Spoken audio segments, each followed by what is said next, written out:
से लौटी रक्सौल की शिल्पा की आंखों में खौफ। सहमी हुई छात्रा ने कहा कि 30 किलोमीटर पैदल चलकर पोलैंड पहुंची और वहां से 40,000 में टिकट कटाकर भारत। पिता ने कर्ज लेकर भेजे थे पैसे। पूजा कुमारी, रक्सौल, पूर्वी चंपारण। रूस यूक्रेन युद्ध के मैदान से बचकर सुरक्षित वतन लौटी रक्सौल निवासी योगेंद्र प्रसाद की पुत्री शिल्पा गुप्ता अब भी सहमी हुई है। शिल्पा ने पिता के सामने फफक कर रोते हुए वहां के हालत और अपनी व्यथा बताई। शिल्पा ने बताया कि वह कीव स्थित इंटरनेशनल यूरोपियन यूनिवर्सिटी में प्रथम वर्ष की छात्रा है। हॉस्टल के समीप ही बम ब्लास्ट हुआ। पाकिस्तानी दोस्त गजला और मिद्दत के साथ बंकर में 3 दिन तक जैसे तैसे बिताया। इसके उपरांत दोनों पाकिस्तानी दोस्त अपने एम्बेसी चले गए। 3-4 दिन तक अकेले रहना पड़ा। एम्बेसी ने कोई फोन रिसीव नहीं किया, केवल मैसेज मिलता था, इधर जाइए उधर जाइए और बंकर में रहिए। बड़ी मशक्कत से करीब 30 किलोमीटर पैदल चलकर पोलैंड बॉर्डर पर पहुंची। बॉर्डर पर डॉलर एक्सचेंज करने में भी हेराफेरी का सामना करना पड़ा।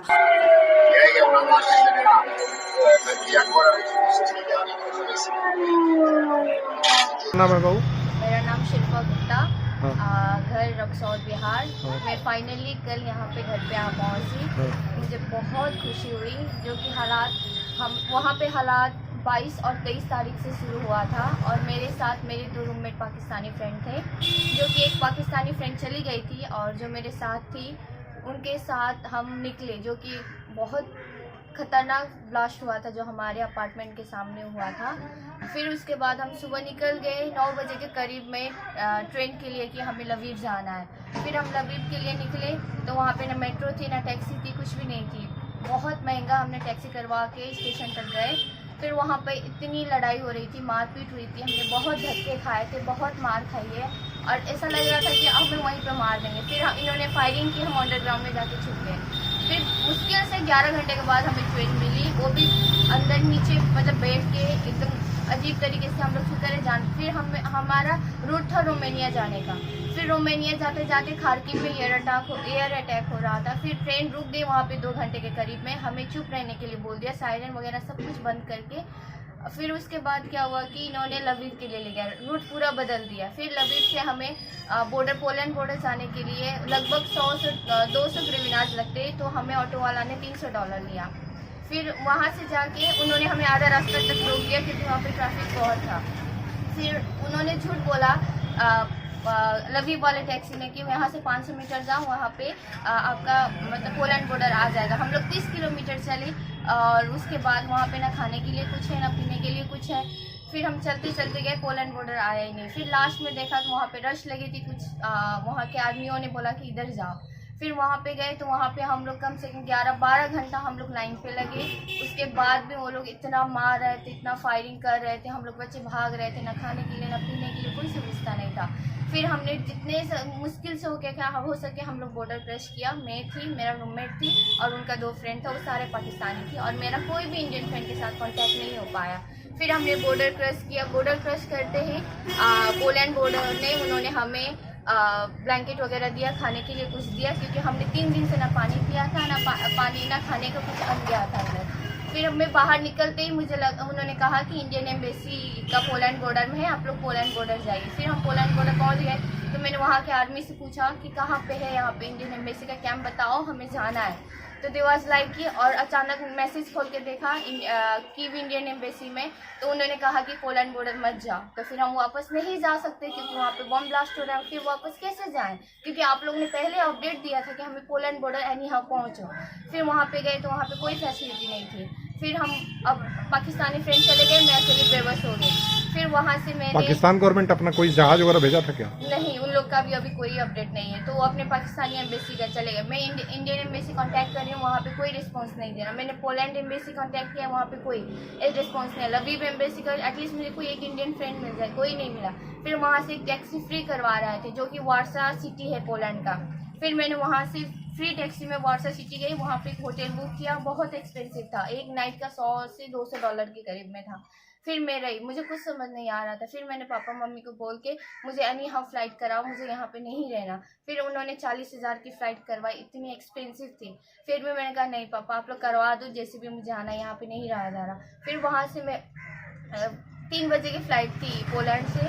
फिर पोलैंड के वहाँ फ्लाइट में गई तो वहाँ पे एटलीस्ट इंडिया सरकार ने हमें कोविड का रिपोर्ट मतलब नहीं चाहिए था उन्होंने कहा। जैसे मैं अंदर घुसी तो उन्होंने कहा कि आपको कोविड रिपोर्ट चाहिए, आप लोग को जाने नहीं देंगे। और मैं रोने लगी वहीं पे, क्योंकि कैसे मैं क्या करूँ, मेरे पास कुछ नहीं है, मैं अभी पोलैंड बॉर्डर से भाग के आई हूँ और ना मेरे पास कोविड रिपोर्ट है, आप लोग जाने नहीं दे रहे हो।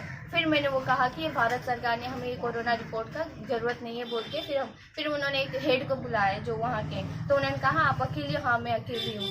अकेले कैसे ट्रैवल नहीं कर लिया, मुझे घर जाना है, मुझे घर भेज दो। फिर उन्होंने स्पेशली मुझे एंट्री करवा के मुझे फ़्लाइट में आराम से बैठा दिया। फिर उन्होंने अच्छे से खातिरदारी की। फिर मैं दोहा कतार में आई। दोहा कतार में आके वहाँ पे मेरा 14 घंटा का ट्रांजिट था। लाइक 11 बजे मुझे दोहा छोड़ा था और सुबह के दिन के 2-2:30 बजे मेरा वहाँ से फ्लाइट था दोहा कतार का। फिर वहाँ से मैं 8 बजे यहाँ पे आ गई। फिर 8 बजे आने के बाद बाहर चली गई थी मैं। फिर वहाँ पे मैंने पूछा बिहार सरकार का कुछ है, तो उन्होंने कहा हाँ है। तो वहाँ पे कोई नहीं था टेबल पे बिहार सरकार का। फिर थोड़ी देर बाद मुझे वेट करवाया। फिर कुछ लोग आए मेरे साथ हेल्प किया, उन्होंने मुझे हॉटस्पॉट दिया, मैं फैमिली से कनेक्ट कर पाई। फिर उन्होंने बहुत अच्छी सी खातिरदारी की, खाने के लिए कुछ दिया, मुझे वहाँ पर बैठाया। फिर उन्होंने कहा कि बेटा आपका 6 बजे का सुबह पटना का फ़्लाइट करवा देते हैं, क्योंकि एक और फ्लाइट आ रही थी जो कि रोमानिया से बच्चों को लेके। तो वहाँ से 7-8 बच्चे आए थे और उनके साथ में पटना का फ़्लाइट लेके सुबह 6 बजे फ़्लाइट थी, हम 7 बजे तक पटना आ गए। फिर इन लोगों ने अच्छे से, जैसे हम फ्लाइट से उतरे, बिहार गवर्नमेंट के जो लोग थे उन्होंने हमें हाथ पकड़ के अंदर ले आए और उन्होंने सब कुछ अच्छे से पानी वानी पिलाया। फिर उन्होंने कहा बेटा हम आपको घर भेज देंगे फ्री ऑफ कॉस्ट, आपको कोई दिक्कत नहीं है, आपको पर्सनली एक घर पे आप भेज जहाँ देंगे। कीवी में रहते थे, हाँ, वहाँ पर कितना देर पर बम ब्लास्ट हुआ और आपके दोस्त लोग क्या समझते थे? बम ब्लास्ट तो हर एक मिनट पे हुआ है, हर एक मिनट पे बम ब्लास्ट हो रहा था। हर एक मिनट पे ऐसा सिचुएशन हो गया था कि बंदा भागे भी। बम शेल्टर ऐसी जगह थी कि बंदा वहां से भागते भागते कैसे, मतलब तब तक बंदा पागल। कितना लोग रोड पे गिरे हुए हैं, ना खाने का कोई सुविधा, ना पीने का कोई सुविधा। अब मेरे पास भी कोई पैसे नहीं थे, तो मैंने क्या किया कि पोलैंड बॉर्डर पे मैं गई पैसा एक्सचेंज करवाने, जो कि मेरे पास जो मेरा फ़ी के लिए रखा था। तो वहाँ पे गई तो मेरा $800 था, तो उनसे चेंज करवाया। तो वो लोग मेरे को मेरा यूक्रेनियन करेंसी था, वहाँ पे चेंज किया तो $800 की जगह पे मुझे $90 दे रहे थे, कि उन लोग की हेल्प करने की जगह वो लोग लूट रहे थे हमें। तो मैंने उनके पैसा उनके मुंह पे फेंका कि $800 की जगह आप मुझे $90 दे रहे हो, जो कि कुछ नहीं हो सकता, मतलब उससे कुछ नहीं होना है। फिर मैंने अपना करेंसी वापस ले लिया। मैंने कहा फिर वापस जाएंगे, सब हालात सही होगा, फिर वो हम यूज़ कर लेंगे। इतना ₹1 नहीं था मेरे पास, जो कि उन्होंने मुझे इतना बुरे तरीके से ट्रीट किया था पोलैंड बॉर्डर पे। क्योंकि अभी इन लोग को सही करने की जगह, मतलब हेल्प करने। किस यूनिवर्सिटी से हैं? मैं इंटरनेशनल यूरोपियन यूनिवर्सिटी से। कहाँ पे है वो?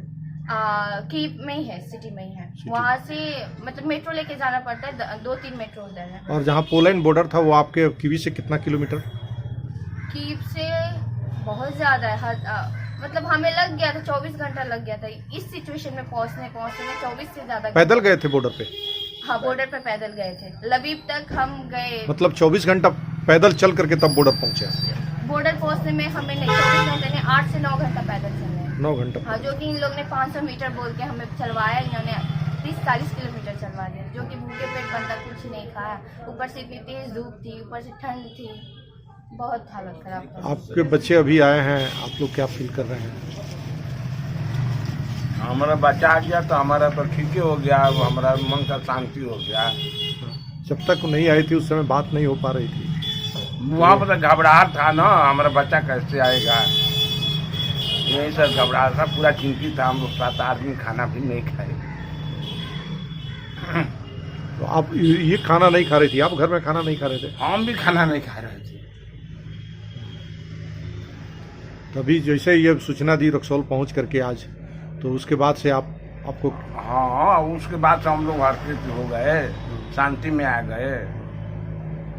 क्या नाम हुआ आपका? हमारा नाम जोगिंदर प्रसाद हुआ। तुम्हारा बाबू? मेरा शिल्पा गुप्ता। शिल्पा गुप्ता। तुम अभी तुम्हारे सब वहाँ पर कितने लोग होंगे, कैसे होंगे? वहाँ पे बहुत बच्चे फंसे, लगभग अभी इन लोग ने कुछ ही बच्चों को इवैक्यूएट करे। जो मेरे फ्रेंड है रोमानिया में फंसा हुआ है, 5 दिन हो गया ये कैंप में रहा है। 5 दिन से उसका कोई फ्लाइट अरेंज नहीं है, बस कैंप में रह रहा है। उसने मैंने आज कॉल किया तो बोल रहे हैं कि आपके अगल बगल में कोई इंडियन छात्र वगैरह का मौत वगैरह तो नहीं हुआ, चाहे कोई घायल जख्मी तो नहीं हुआ? अभी हुआ है, अभी रिसेंटली अभी सुनने में आया 3 लोग का मौत हो गया। और वहाँ पे ऐसे अभी बहुत बच्चे फंसे, बहुत बच्चे अभी शेल्टर कितने छात्र होंगे इंडियन वहाँ पे आपके जानकारी लगभग में? में 15-20 हजार जरूर होंगे वहाँ पे, जैसे भी होंगे। अभी बहुत बच्चे फंसे हैं बॉर्डर पे, ये लोग बहुत गंदा ट्रीट कर रहे हैं, बहुत ज्यादा हम लोग के साथ। क्या भारत सरकार कुछ नहीं भेजी थी वहाँ? नहीं, मेरा रिक्वेस्ट करते हैं गवर्नमेंट से कि हम कुछ लेके नहीं आ पाए, हमारा सारा डॉक्यूमेंट्स वहीं पे है, ना लैपटॉप, कुछ भी नहीं। हम अब आगे का भविष्य हम कैसे बनाएं, कैसे क्या करें, कुछ समझ नहीं आ रहा है। तो आपसे ये रिक्वेस्ट है कि हमें सब कुछ मतलब सारा सेटल डाउन करें, जितना जल्दी हो सके। मतलब जब सही हो जाए तो हमें वापस अच्छे से भेजें, या हमें यहाँ पे अच्छे से मतलब कोई इंतजाम करवाइए कि हम कुछ कर सके। कौन ईयर में है वहाँ? वहाँ पे मैं फर्स्ट ईयर में हूँ। किस शहर में? कीव सिटी में हूँ, इंटरनेशनल यूनिवर्सिटी में पढ़ती हूँ मैं।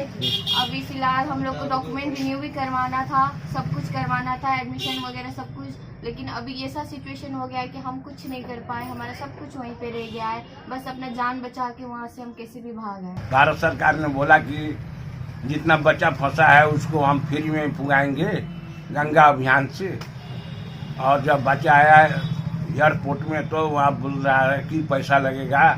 अब उस रात को हम क्या करें, अब वहाँ से फोन आया कि पैसा लगाइए, लड़की बोली हमारी।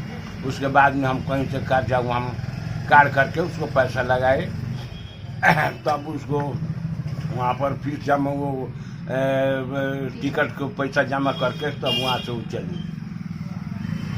तुम लोगों को कितना दिन लगा रास्ते में?